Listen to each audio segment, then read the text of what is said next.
So, you two f***ed, didn't ya?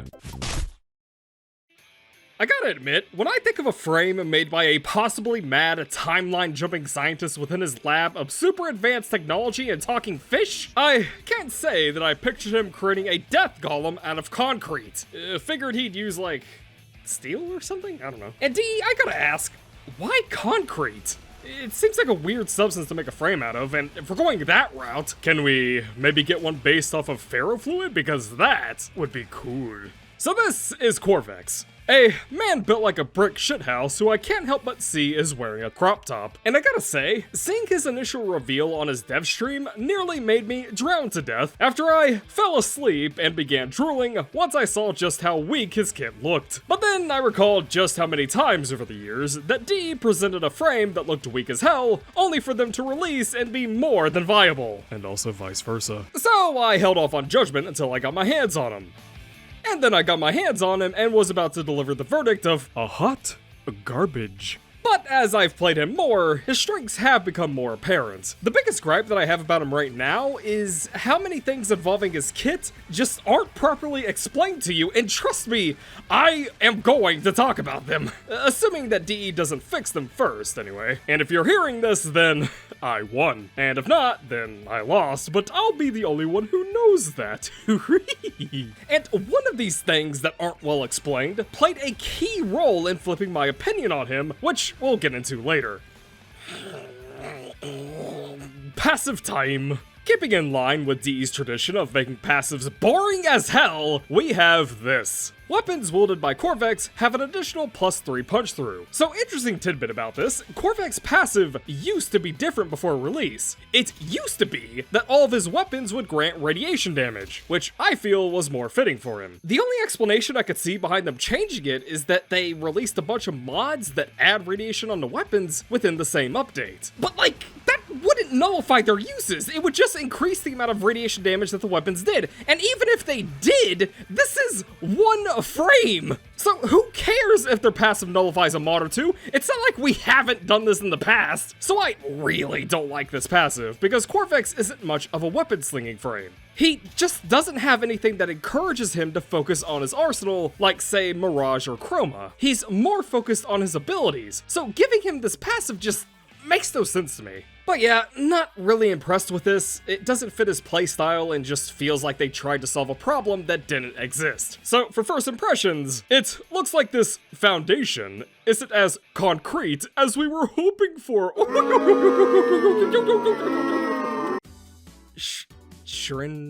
Chyrinka Pillar?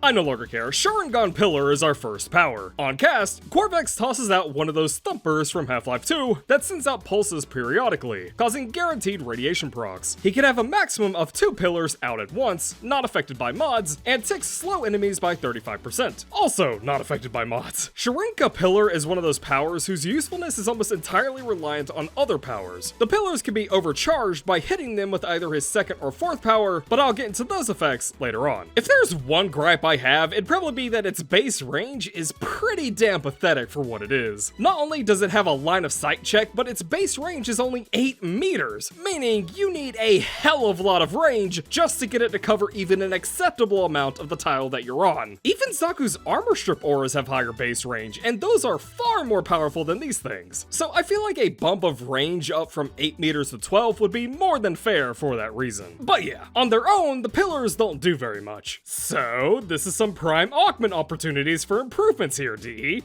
You know, just a little something to think about. Let me sit on them and spin! Crush clock with rock. Containment Wall is our second power. On cast, Qorvex summons 2 walls of concrete before slamming them into one another. The walls deal constant radiation ticks to enemies that are touching them, and as they collide, it drags enemies towards the center. Or at least it tries, because this power has a lot of funkiness going on with it. Oh, and it also overcharges any pillars that it touches, causing the pillars to send out ticks at a faster rate. So Containment Wall is meant to be Qorvex's gathering tool. And while I think that it is kind of finicky in that regard, and I'll get into fix suggestions for that in a bit, it does do a good job at inflicting radiation and doing decent enough damage. But in terms of gathering, this thing is quite jank, and oh boy am I going to talk about it. Many times it fails to take elevation into account, and because it's not a spherical hitbox, it means that it can and will miss enemies that are flying. Not only that, but Qorvex cannot spawn the walls in the air, as attempting to do so will just have him crashing back down to Earth. Luckily, the walls do get longer the more range you have, but that's honestly just silver lining. And lastly, this power makes a cardinal sin. It is a power that roots the player in place, has a lengthy animation, and leaves them vulnerable to damage. That is a big no-no in modern Warframe. And it wouldn't surprise me if they give this power cast invincibility in a quality of life update. So as a gathering tool, Containment Wall is pretty dookie poo-poo, at least in my opinion. So here's 3 changes that I'd make to it. First, instead of spawning the walls completely linearly, instead, spawn the walls in the shape of a cone and then have the walls converge. This should make the power way better at mob clearing. Now, I don't actually have much hope of that actually occurring because DE specifically mentions that it's primarily useful in corridors and hallways, as if they know there's a big chunk of areas that this won't perform as well in. So this very well could be their intention. But if that is the case, DE, then at least listen to these last 2 suggestions. Second, have the walls extend downward. And third, allow Qorvex to cast the power in the air. Combined with a downward extension buff, this should drastically improve the power in areas that it already is supposed to perform in. Even if you scrap my first suggestion, I feel like this should be done, just because this is a 3D game. It helps to have that additional vertical coverage.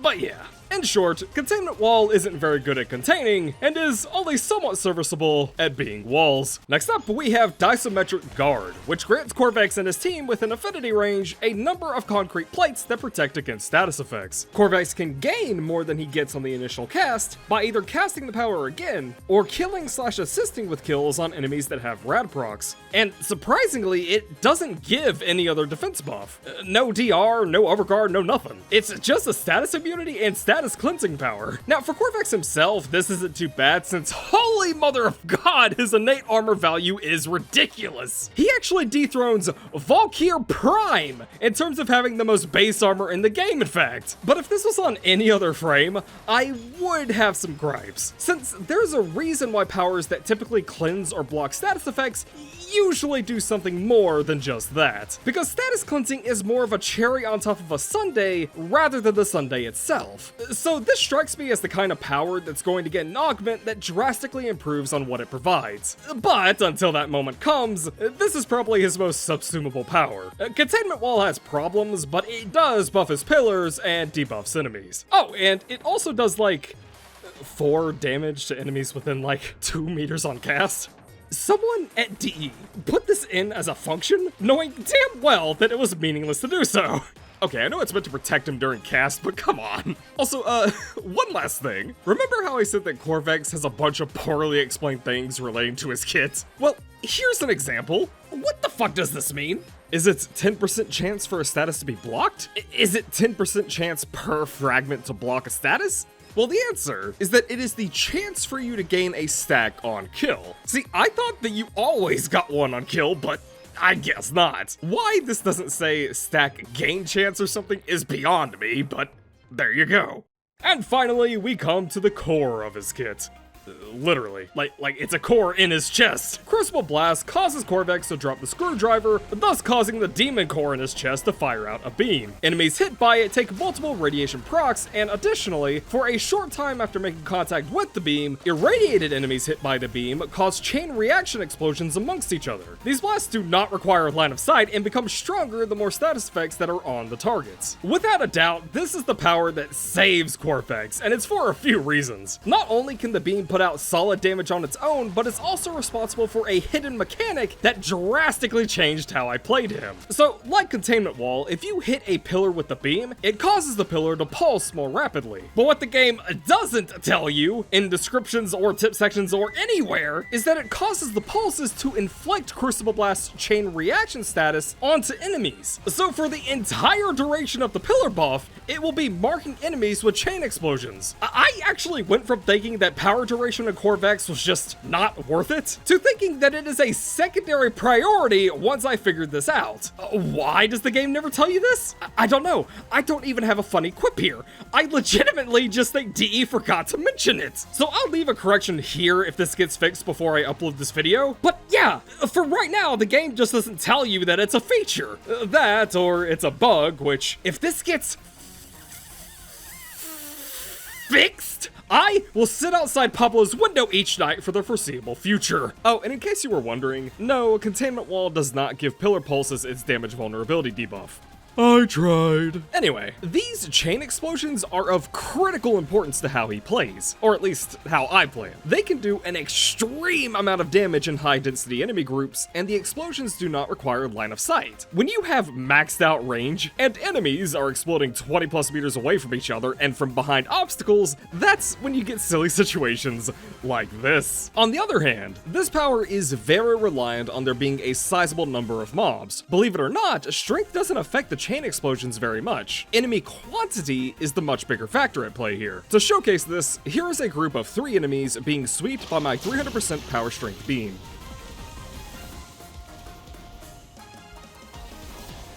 Here's the same group of 3 enemies, but this time with just 100% power strength.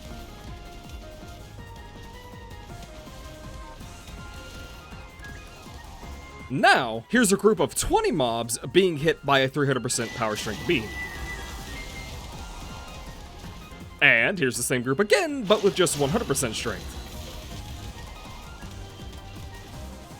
So yeah, I wouldn't actually invest very much power strength for this reason, because even in low density environments, 300% isn't going to be doing very much. So yeah, as you can see by the footage, building around Crucible Blast is pretty damn important, as is getting some power efficiency, since it is unfortunately a 100 cost ultimate. Now I actually do have one request for a quality of life change if DE does somehow see this. So I feel like this power should be changed into a channel, because right now it acts like a standard power, meaning the beam only lasts for like 2 seconds? So each time I use this damn power, it feels like I'm trying to get the last bit of ketchup out of a mostly empty bottle, and it just feels bad mechanically. But otherwise, great power, no notes. Whenever I use it, I taste blue, and I don't know why.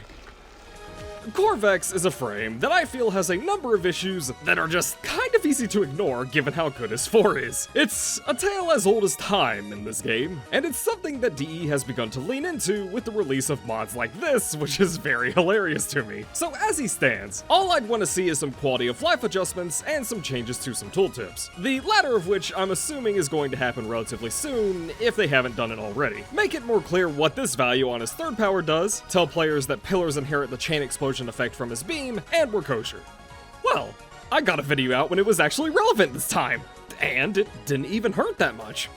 Maybe I can do this more often.